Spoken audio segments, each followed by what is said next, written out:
Bendito sea el nombre del Señor. Estamos esta mañana aquí para poder escuchar un poco de su palabra. Sabemos que el propósito de Dios es que su palabra nos transforme, nos vaya ayudando a ser mejores personas. Y eso es muy importante, que nunca se nos olvide, que es el sentido de que podamos estudiar la palabra de Dios. No hay ninguna cosa que pueda contribuir tanto a nuestras vidas, no hay ninguna cosa que pueda contribuir tanto a nuestras vidas como la palabra de Dios. Ni el mejor doctorado que usted haga por ahí va a contribuir tanto a la vida de una persona. Son cosas necesarias que podemos estudiar y podemos ver, pero nada se compara a la palabra de Dios también, que es vida y que es una espada de doble filo que penetra hasta lo más profundo y discierne todas las cosas que hay en nuestra vida. Estamos revisando un poco un pasaje que tiene que ver con la huida de María, José y el niño Dios a Egipto. Ya hemos leído el pasaje, hemos estado viendo un poco sobre los primeros tiempos de Jesús, del Dios hecho hombre, y recordamos que hace unas 2 semanas estábamos viendo ahí cuando fue presentado en el templo y Simeón, este hombre, profirió un gran cántico, lo que es conocido como el cántico de Simeón, o en Nunc Dimittis, que cuando Simeón en latín, como se tradujo al latín, y él dice: ahora dejas que tu siervo vaya porque ya ha visto la salvación. Pero eso no fue lo último, quizás las últimas aventuras, podríamos decir, o las cosas que pudo vivir este niño Dios, sino que fueron muchas situaciones en las que siguió viviendo. La huida a Egipto es un pasaje importante, y todo este pasaje del versículo 13 al 23 es muy rico en muchas cosas que se pueden analizar. Hay muchísimo que extraer desde un punto de vista quizás exegético, ver un poco de cultura, ver lo que pasó. Recordemos que Mateo es un escritor, probablemente escribió el Evangelio alrededor del año 80 después de Cristo, después que se destruyó el templo, probablemente con la intención de motivar a los judíos cristianos a creer que la venida de Jesucristo había sido la venida del Mesías.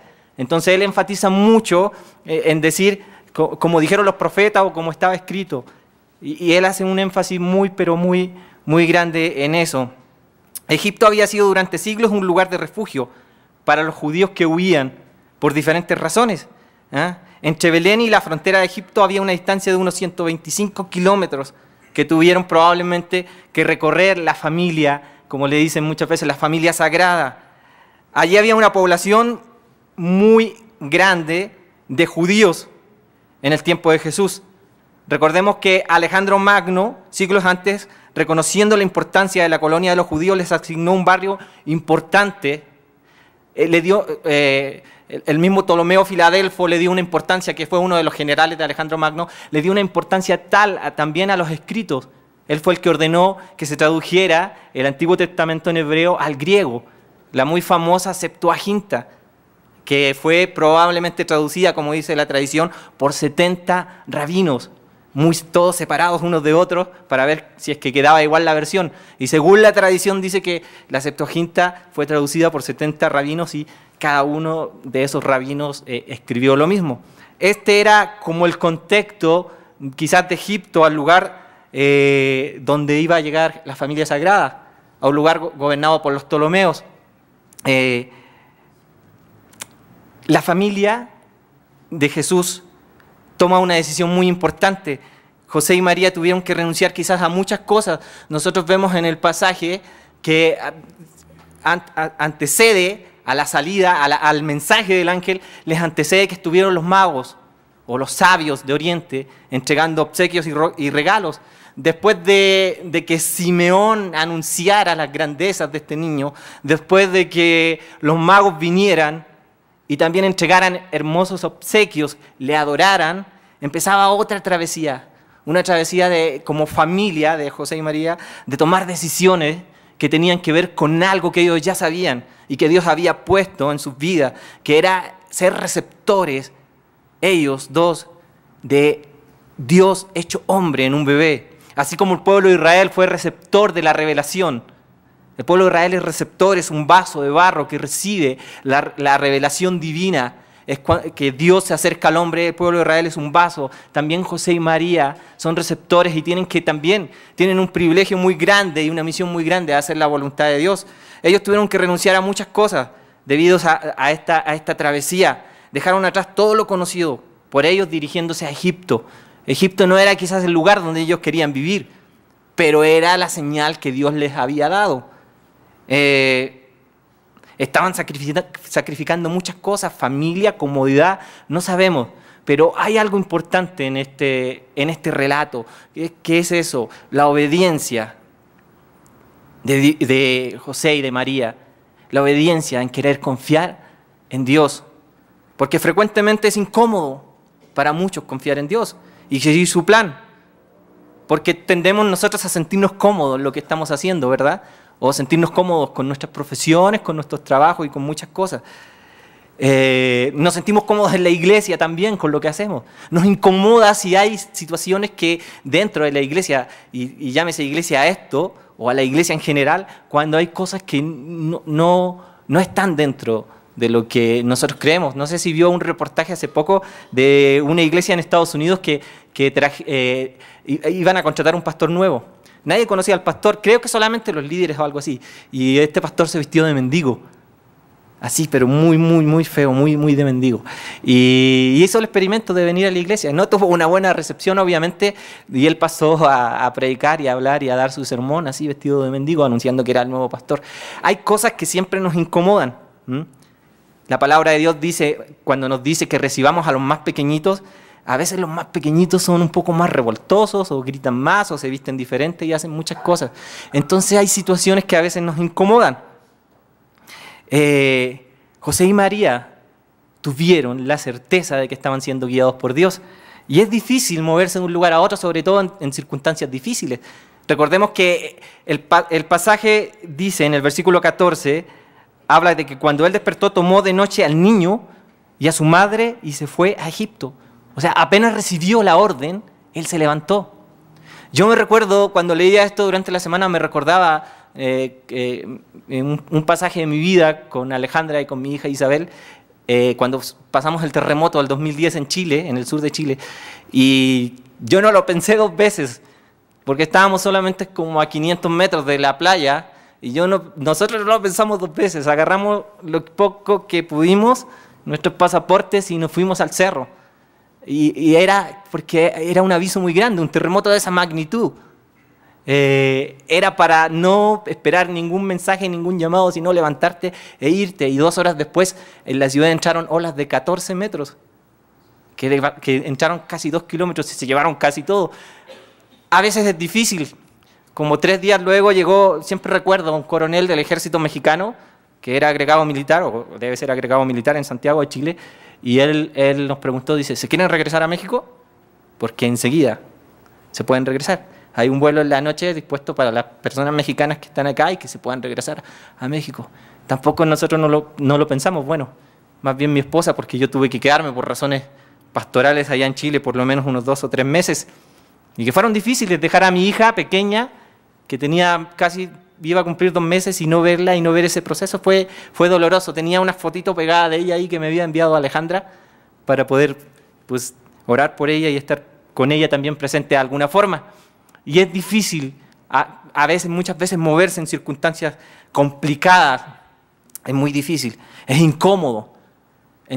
Y también se nos hace incómodo a veces tomar decisiones cotidianas en la vida, las decisiones que nos llevan por el buen camino del Señor. Y la vida es una serie de elecciones y decisiones. Y el éxito está basado prácticamente en tomar la elección, la decisión correcta. Porque si hacemos una mala decisión, podemos llegar a fracasar. Nosotros tomamos una decisión y luego esa decisión nos hace a nosotros. Finalmente somos lo que hacemos. Y somos las decisiones que tomamos.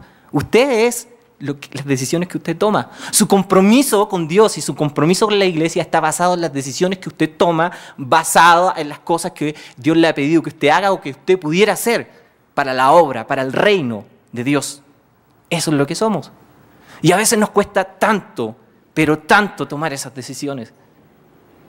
La historia de José, de María y del niño Dios nos habla de una familia que tomó una decisión, una familia que fue guiada por Dios. Yo encuentro muchísimos elementos, muchísimas cosas que platicar y hablar y predicar sobre este pasaje, desde la enseñanza a los hijos, desde la obediencia. No sé, hay tantas cosas que nosotros pudiéramos tomar. Yo me quiero quedar un poco más allá de ir a un contexto histórico o de meterme a que podamos comparar algunos de los textos que Mateo habla con el Antiguo Testamento y hacer ese proceso hermenéutico. Quiero un poco extraer algo que nos pueda colaborar en nuestra vida, una enseñanza que nos pueda traer a nuestra vida, y esa enseñanza es las decisiones, las direcciones de Dios, los caminos que Dios tiene para nuestra vida, son muy importantes.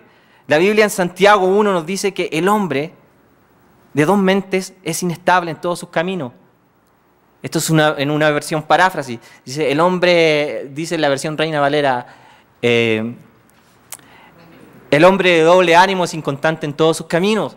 Dice la palabra de la Reina Valera. Y en el griego utiliza una palabra muy conocida por nosotros, que es esquizofrenia, que significa mente dividida, porque a veces no nos decidimos. Y a veces vivimos esa esquizofrenia espiritual, esquizofrenia cristiana. Y tenemos nuestra mente dividida y no tomamos las decisiones que tenemos que tomar. ¿Y cómo tenemos nuestra mente dividida? Una parte está en la iglesia y la otra cuando salimos de la iglesia, cuando vivimos una vida normal y muchas veces alejada del Señor, o muchas veces en nuestra misma forma de ser, en nuestros sentimientos. Es muy importante las decisiones. El Señor nos va a guiar. Nosotros no tenemos por qué preocuparnos. Nosotros tenemos que ser fieles a las cosas que Dios nos dice por medio de su palabra. El Salmo 23 dice, me guiará por sendas de justicia por amor de su nombre. Me guiará por sendas de justicia por amor de su nombre. Este salmo empieza diciendo, el Señor es mi pastor. Y ahí hay algo muy importante, porque un pastor guía, un pastor alimenta, un pastor protege, un pastor dirige. Pero antes de ser pastor, tiene que ser nuestro Señor. Y eso es muy importante. Recordemos que dice, el Señor es mi pastor. Y antes que sea mi pastor, mi guía, mi sustento, es mi Señor. Y le debo obediencia, respeto. Y eso es muy importante. Y a veces preferimos que Él sea solamente nuestro pastor. Queremos solamente los momentos hermosos. Queremos solamente el beneficio. Queremos solamente el camino fácil. Queremos solamente el momento más corto en la iglesia. Pero no queremos que sea nuestro Señor. Eso es más difícil. Porque el Señor corrige. El Señor ordena. El Señor dice, no, hasta ahí. Es muy importante. Dios hará senda de justicia cuando nosotros permitamos verdaderamente que Él sea nuestro Señor. Y yo le pregunto, ¿Jesús es su Señor? ¿O solamente usted lo quiere como un pastor? ¿Solamente quiere los momentos hermosos? Si Jesús no es su Señor, hay un problema. Usted necesita aceptar a Jesucristo como su Señor, como su Salvador. Es muy importante. Si no, nosotros no podremos tener la guianza de Dios. Que necesitamos hacer que Él sea nuestro Señor. Necesitamos asumir, primeramente, reconocer que necesitamos dirección. Eso es lo que necesitamos. José, este hombre del que se habla muy poco en la palabra de Dios, y las pocas veces que se habla, siempre él, al oír el mensaje que Dios tenía para su vida, obedeció. Fue lo primero que hizo. No cuestionó. No vemos en la Biblia que José haya cuestionado algo, haya pensado. Siempre él dijo, ok, lo vamos a hacer. Se levantó de noche, tomó a María y al niño y emprendieron camino hacia Egipto. Qué bonito poder actuar así en nuestras vidas, de poder sentir que verdaderamente estamos obedeciendo al Señor. La dirección que Dios estaba dando a José necesitaba un paso de fe importante. Sin duda Dios había puesto en el corazón de este hombre la convicción ya desde antes de que él, como dije, y su esposa serían la familia que retendría a este bebé Dios. Y eso lo tenía muy, muy asumido. Por algo él también decidió seguir con María, protegerla ante quizás la posible deshonra porque ella no había estado con José y estaba ya embarazada. Entonces José fue una persona obediente. Es muy difícil, especialmente para los hombres, cuando estamos muchas veces perdidos, preguntar o no nos gusta buscar una dirección, pedir un consejo. Creo que las mujeres son un poco mejor para eso, pero los hombres a veces no, a veces como que queremos ser más autosuficientes y no queremos buscar ese consejo. Y muchas veces no queremos reconocer que necesitamos dirección. Si la familia sagrada, la familia de Jesús, con Jesús mismo, necesitaban dirección, ¿cuánto más nosotros? Si Dios, cuando se hizo hombre en la persona de Jesucristo, se hizo tan frágil, necesitó esa dirección, ¿cuánto más nosotros? Nosotros necesitamos dirección. Y es lo primero que tenemos que reconocer. Reconocer que necesitamos la dirección de Dios en nuestras vidas. Fíjese que esa dirección de Dios en nuestras vidas no se soluciona y no con simplemente decir, fui el domingo a la iglesia. Porque aquí podemos escuchar la palabra de Dios. Y algunos pueden ser tocados. Pero otra cosa es tomar las decisiones, otra cosa es aceptar que necesitamos hacer un cambio en nuestra vida y tomar las decisiones correctas. Otra cosa es que el Señor nos diga, párate, vete a ese lugar, o haz esto, o haz lo otro, o haz aquí o haz allá. Dice la palabra en Isaías 53:6, todos nosotros nos descarriamos como ovejas, cada cual se separó por su camino, mas Jehová cargó en él el pecado de todos nosotros. Nosotros vivimos una vida y transitamos una vida donde vamos descarriados como ovejas. El mundo va descarriado. El mundo va con valores contrarios a los valores de la palabra de Dios. Y nosotros no somos inmunes a estos valores. Muchas veces nos envuelven, nos agarran. Y como dice el proverbio, hay camino que al hombre le parece derecho, pero su fin es camino de muerte. Y esa es la verdad. Su fin es camino de muerte. José tenía la posibilidad de decir, no importa, yo voy a cuidar aquí. Además, los Reyes Magos vinieron y nos dieron obsequios que son muy, muy valiosos. Y creo que con esos, mejor de hacer un viaje tan largo y gastarnos todo el dinero en un país que no conocemos, donde vamos a tener que invertir los regalos, mejor nos compramos una bonita casa y nos quedamos acá. Pero no era el plan que tenía Dios. No era la dirección que tenía Dios para su vida. Nosotros vemos en ese gesto de obediencia un gesto importante y una enseñanza que Dios quiere traer a nuestras vidas. Vemos el gesto en la familia perseguida. Vemos que Dios se identifica con los pobres, con los perseguidos, con los inmigrantes, con los desplazados, con 50 millones de personas en este mundo que no tienen dónde estar y se están moviendo de un lugar a otro. Ya bien lo dice el escritor de Hebreos. Dice, porque no tenemos en Hebreos 4:12, porque no tenemos un sumo sacerdote que no pueda compadecerse de nuestras debilidades, sino que uno que fue probado en todo según nuestra semejanza, pero sin pecado. El hecho de que la familia haya tenido que salir de noche, huir, vivir quizás en condiciones precarias, habla de que Dios se puso en nuestro lugar. Se pone en nuestro lugar. Él nos entiende. El Señor nos entiende. Por eso que después el escritor de Hebreos dice, acerquémonos confiadamente a pedir por gracia, socorro para nuestra salvación. Y eso es lo importante. Pero sin reconocer que necesitamos la dirección de Dios, no podemos. No podemos. Todos necesitamos la dirección de Dios acá. Yo necesito la dirección de Dios. Necesito muchísima dirección de Dios. Usted necesita muchísima dirección de Dios. Y si usted no está buscando la dirección de Dios, déjeme decirle que va por un camino con un ojo tapado y no va viendo bien. Así que tiene que buscar la dirección de Dios. José modela obediencia total. Él se compromete con un propósito, con un llamado. José obedece sin quejarse. No dice una palabra. Como decía, sabemos poco. Él solo sabe que el próximo paso es un viaje a Egipto y lo toma. porque recibió una palabra del Señor. Necesitamos dirección en nuestra vida. Nosotros necesitamos ser dirigidos por Dios. Nosotros no podemos dirigirnos solos. Nosotros no podemos olvidarnos de Dios. Yo sé que es muy importante que usted esté aquí esta mañana, pero si no, como lo hemos venido diciendo, si no estudiamos la palabra de Dios, si no oramos al Señor, si no tomamos decisiones basadas en medio de nuestra familia, buscando la presencia del Señor, las cosas van a ser muy difíciles. Por eso necesitamos recuperar un camino, necesitamos entender, tenemos que pedir la dirección de Dios. Creo que ese es otro paso importante. Pidamos dirección con fe. Pida la dirección de Dios. La Biblia dice, pedid y se os dará, buscad y hallaréis, llamad y se os abrirá.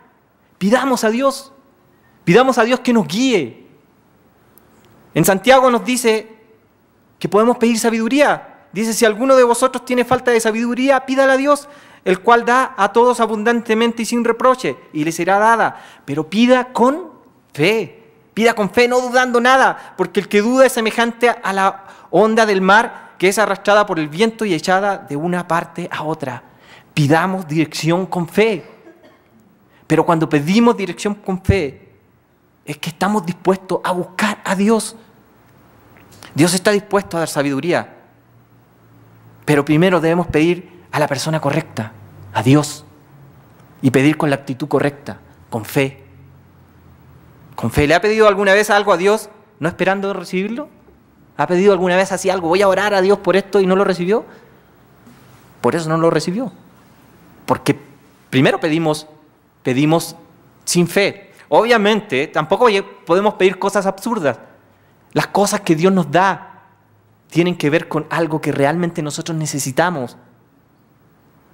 Nosotros sabemos lo que queremos, pero Dios sabe lo que necesitamos. Y si bien es cierto, podemos pedir muchas cosas, pero el cumplimiento de las cosas que nosotros podamos pedir a Dios tienen que ver con propósitos divinos, tienen que ver con propósitos para nuestra vida y tienen que ver también con nuestra actitud. ¿Usted se acuerda cuando esta viuda iba a pedir que le hicieran justicia a su adversario? Lucas relata este hecho en el capítulo 8, creo, y decía que iba siempre a pedir, siempre. Y el juez dijo un día, le voy a hacer justicia a esta señora. ¿Por qué no sea que me colme la paciencia y no sé, termine quizás ahorcándola? Y le hizo justicia. Y es muy importante que Dios responde. Ella le estaba pidiendo a un juez injusto y Dios es justo. Hay un principio que por la justicia de Dios Él va a responder en nuestras peticiones y en nuestras oraciones. Hay un principio de perseverancia. La señora esta mujer iba día tras día. Día tras día hay un principio en la perseverancia, en pedir a Dios. Pero si pedimos un día a Dios, Señor, por favor, dame un trabajo, y ya nunca más. Y ni siquiera venimos a la iglesia, ni siquiera leemos la palabra, ni siquiera nos comprometemos con la obra de Dios, no va a pasar nada. Esta mujer iba día tras día, dice el Evangelio, día tras día. Y luego sigue otra parábola, si se acuerda, la del publicano, la del fariseo y del publicano. Y que el fariseo oraba y decía, Señor, perdóname porque no soy como este, que está ahí, que es publicano y todo, yo doy mis diezmos y todo. Y el Señor dijo que ese publicano subió primero, aprobado. También, como decía, hay un principio, hay una ley de actitud, un principio de actitud, por las cuales Dios puede responder nuestras oraciones. Pidamos dirección con fe, pidamos que Dios nos guíe. Pidamos dirección con fe. Necesitamos reconocer que tenemos que tener la dirección y la guía de Dios. Necesitamos pedir dirección con fe. Eso es muy importante. La historia de la familia sagrada nos anima a que en nuestra vida tiene que ser guiada por Dios. Que hay situaciones muy difíciles que nos pueden traer muchos problemas durante la vida si nosotros no pedimos dirección a Dios, pedir con fe. Escuchemos también la respuesta de Dios. Aprendamos a escuchar. José fue sensible. Este hombre escuchó en sueños. Este hombre escuchó a Dios. ¿Pero por qué lo escuchó? ¿Por qué? Dios utilizó los sueños para comunicarse con él. ¿Por qué Dios utilizó los sueños para comunicarse con él? De alguna manera había algo importante. la Biblia no estaba completa todavía. Recuérdense que en ese tiempo, como dije al principio, quizás lo único que había era el Antiguo Testamento, las Escrituras hebreas. Todavía no había un Nuevo Testamento, estaba por escribirse. Pero necesitamos escuchar la respuesta de Dios. En ese momento fue por sueño, pero Dios se quiere comunicar con nosotros. Si nosotros tuviéramos una forma especial de ver, nos daríamos cuenta que en este momento, en este lugar, hay muchas ondas de transmisión. Usted ha oído hablar del Wi-Fi, ¿verdad? Hay una cosa que se llama Wi-Fi que transmite las señales de Internet. Y hoy en día la mayoría de los celulares trae Wi-Fi. Hay algunos que no, ¿eh? Usted puede tener uno de esos celulares viejitos, a lo mejor alguien tiene uno de esos viejitos, y lo puede prender aquí y aunque ore, rece y salte alrededor de él, no le va a recibir Internet, ni Wi-Fi, ni ninguna cosa, porque no está hecho para eso. Pero hay otros celulares que son más modernos que sí. Y usted se va a poder conectar a Internet y va a viajar por el mundo y por muchas partes. Nosotros fuimos diseñados por Dios para conectarnos con Él. Pero necesitamos aprender a escuchar a Dios. Nosotros fuimos diseñados. Este celular más moderno fue diseñado para recibir señales de Internet. Nosotros fuimos diseñados para recibir la presencia, para tener la presencia de Dios por medio de su Espíritu Santo. Como dicen por ahí los antropólogos o teólogos que se dedican a estas materias, el hombre es incurablemente religioso. El hombre, en los hallazgos arqueológicos más antiguos, encontramos la presencia de que el hombre creía en la vida más allá de la vida. ¿Por qué? Porque los hallazgos arqueológicos cuentan con cultos funerarios. Los más antiguos que usted busque en Internet, los más antiguos tienen culto funerario. Y eso indica que si le ponían herramientas, si le ponían armas, si le ponían alimentos, eso indica que ellos pensaban en la vida después de la muerte, en la vida después de la muerte. Y eso habla de algo que Dios puso en el corazón del ser humano. Estamos diseñados para comunicarnos con Dios. Escuchemos las respuestas de Dios cuando buscamos su dirección. Si no está usted escuchando la respuesta de Dios, es porque quizás si fuésemos como este celular, tenemos apagado este receptor. El receptor del Wi-Fi está apagado, no estamos recibiendo la señal. Está apagado. Nunca está establecido una conexión, una señal con Dios. O no estamos cerca, porque aquí tenemos una señal de Wi-Fi, pero está acá abajo en el salón social. Aquí no llega. No llega. Teníamos un repetidor, pero se está reparando, pero aquí no llega esa señal. Y puede ser que nosotros no estemos cerca de ese receptor. Si no estamos cerca de Dios, va a ser muy difícil que Dios se comunique con nosotros. No vamos a poder recibir esa dirección. O quizás estamos en el canal equivocado.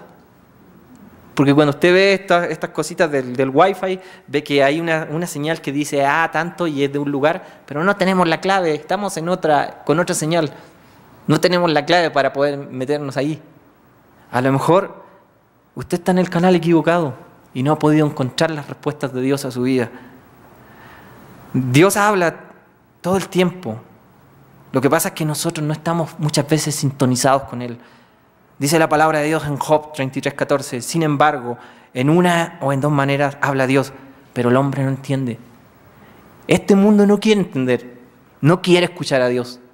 Y la iglesia tampoco a veces, y es la verdad, hermanos. ¿Para qué nos vamos a mentir a nosotros mismos? En Chile tenemos un dicho que dice, entre gitanos no nos vamos a ver la suerte, dice. ¿Para qué? Si sabemos de lo que estamos hablando.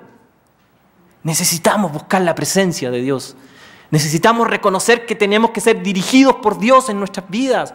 Yo escucho a mucha gente muchas veces decir, oye, ¿cómo le va a tu hijo, por ejemplo? No, a mi hijo le va muy bien. ¿Por qué? No, pues ya es gerente de esta empresa y de acá y de allá y todo eso.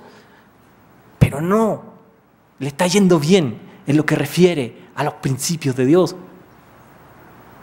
Si te puede ir bien en la vida, muy bien. Pero dice la palabra, ¿y qué si el hombre ganara todo el oro del mundo? No sirve de nada si no tenemos la presencia de Dios en nuestras vidas. Hace como 2 años y medio en Morelos, en un estudio bíblico, me encontré con una hermana de nuestra iglesia que cuando yo manifesté que que éramos salvos por medio de la sangre de Cristo y esa salvación era una salvación personal, la hermana me dijo que había un pasaje en la Biblia que dice, cree en el Señor, en el Señor y serás salvo tú y tu casa. Mala interpretación, hermana, muy mala, porque la salvación es personal. Si usted cree en Jesucristo, eso no le hace a sus hijos herederos de la salvación, porque es una creencia personal, muy personal. Dios usa canales para comunicarse con nosotros. Usa la Biblia, que es el canal más seguro que usted puede tener. Aquí está el canal más seguro con el cual usted puede escuchar la voluntad de Dios. La Biblia, maestros, experiencias, circunstancias, el dolor. Nos habla siempre de estas maneras. Nos habla principalmente por la Biblia. Dios habla. Y en este momento Dios le está hablando a usted también. Él está hablando también a través de pastores, de maestros, de personas. ¿Y qué estoy diciendo? ¿Que Dios habla a través de mí? Claro, a veces lo hace, a pesar de mis imperfecciones, a pesar de las cosas malas que hay en mi vida. Claro, no tengo la menor duda. Dios a veces me utiliza, y si Dios me tiene esta mañana aquí es para enseñar la palabra de Dios. Pero también eso lo puede hacer usted. Eso no es un privilegio ni de un pastor ni de un líder. Cada uno de nosotros estamos llamados también a poder enseñar la palabra de Dios. Cuando nos guiamos fielmente, obviamente, por las Escrituras, eso es muy importante, muy importante. Dios usa las circunstancias para hablar, usa el dolor, susurra de diferentes formas. Si cuando las cosas están bien, Dios nos susurra y nos habla delicadamente, cuando hay dolor es porque Dios está tratando de llamar la atención. Dios está hablando en todo el tiempo. Pero nosotros necesitamos aprender a escucharle. Necesitamos reconocer que tenemos que tener una guianza. Necesitamos dirección de Dios. Necesitamos pedir dirección a Dios con fe. Necesitamos aprender a escuchar a Dios para que Él nos guíe. Y lo último, y para concluir, necesitamos confiar en Dios cuando no podemos entender. Porque si no estamos dispuestos a confiar en Dios cuando no podemos entender por qué están sucediendo las cosas, los otros 3 pasos quizás ya no sirven, ya no tendrán un sentido. A veces transitamos por caminos sin salidas, económicos, emocionales, en las relaciones, y parece que viéramos una muralla muy grande, pero en realidad no siempre es una muralla, no es una muralla. Siempre estas cosas son unas puertas que se abren y que Dios utiliza para enseñarnos. Si seguimos caminando con fe, confiando en Dios, seguiremos por el camino que Dios quiere y Dios va a abrir esas puertas. Necesitamos, la vida es como un viaje. Dice Proverbios 4:18, más la senda de los justos es como la luz de la aurora, que va en aumento hasta que el día es perfecto. Cuando amanece, ¿verdad que no hay mucha luz, verdad? En la mañana temprano. Generalmente aquí cuando amanece, muy temprano cuando está amaneciendo, yo miro hacia el Popocatépetl y el Iztaccíhuatl. Y hay poca luz, pero se ve muy hermoso, sobre todo en esta fecha. Y se ve muy poca luz, pero empieza así. Empieza a aparecer el sol y alumbrar. Si nosotros vemos una pequeña luz y nos acercamos y seguimos por ese camino, Dios nos guiará. ¿Qué hacer mientras esperamos la dirección de Dios? ¿Qué hacemos? Porque tampoco esto es muy así instantáneo. No se crea que usted un día va a agarrar la Biblia, va a leer y decir, ya Señor, guíame por favor, porque ya necesito tomar decisiones. No, no es así, hermanos. Requiere paciencia, requiere tranquilidad, requiere buscar la presencia de Dios aquí, con perseverancia. Dice la palabra, fíate en Jehová de todo tu corazón y no te apoyes en tu propia prudencia. Reconócelo en todos tus caminos y Él enderezará tus veredas. ¿Qué quiere decir? No te apoyes en tu propia prudencia. Que no trate de entenderlo todo. Que no trate de racionalizar todo. Que todas las cosas tienen que tener un porqué y algo como una fórmula. No, no necesariamente. Yo sé que es bueno, yo siempre busco eso. Yo busco entender todo y investigar todo y leer todo. Pero debo reconocer, y lo he visto en mi vida, que hay momentos donde tengo que confiar en Dios, aunque no pueda entender nada, aunque no veamos que hay una salida, aunque no veamos la luz al final del túnel. Hay que solamente agachar la cabeza y decir, Señor, yo voy a confiar en ti. No importa si ahora no veo nada, pero ese es como que diríamos el asunto, confiar en Dios, confiar en Dios.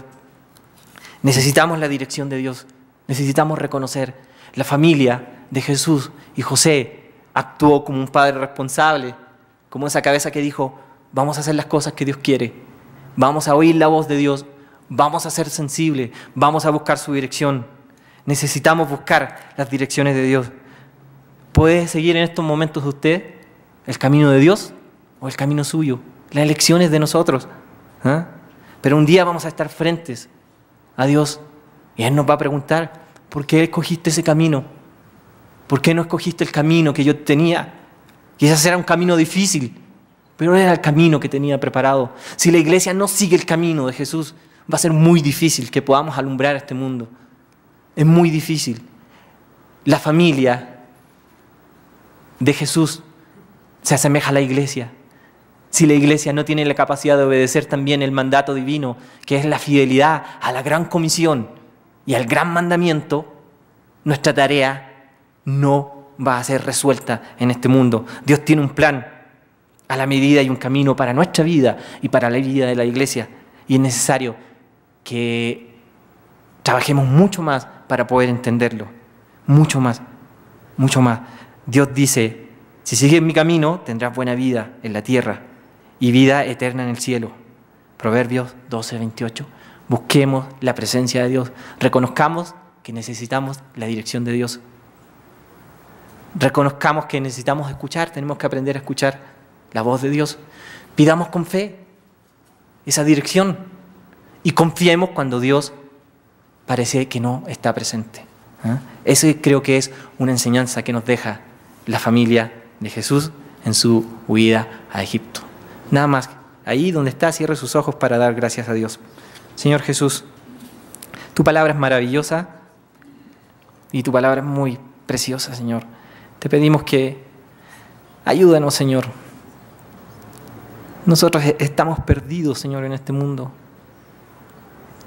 A veces venimos a la iglesia, estamos acá, pero como si no estuviéramos aquí, Señor. Ayúdanos a buscar esa dirección, Señor, a reconocer que no somos nada sin tu dirección, Señor. Ayúdanos a pedir con fe por esa dirección. Ayúdanos a asumir que la vida no va a ser un camino de rosas, que también trae dificultades. Te pedimos que des dirección a nuestras vidas y dirección a nuestra iglesia y dirección a nuestra denominación. Ayúdanos, Señor Jesús. Te damos muchas gracias en el nombre de Jesucristo. Amén. Amén, hermanos. Que Dios les bendiga mucho.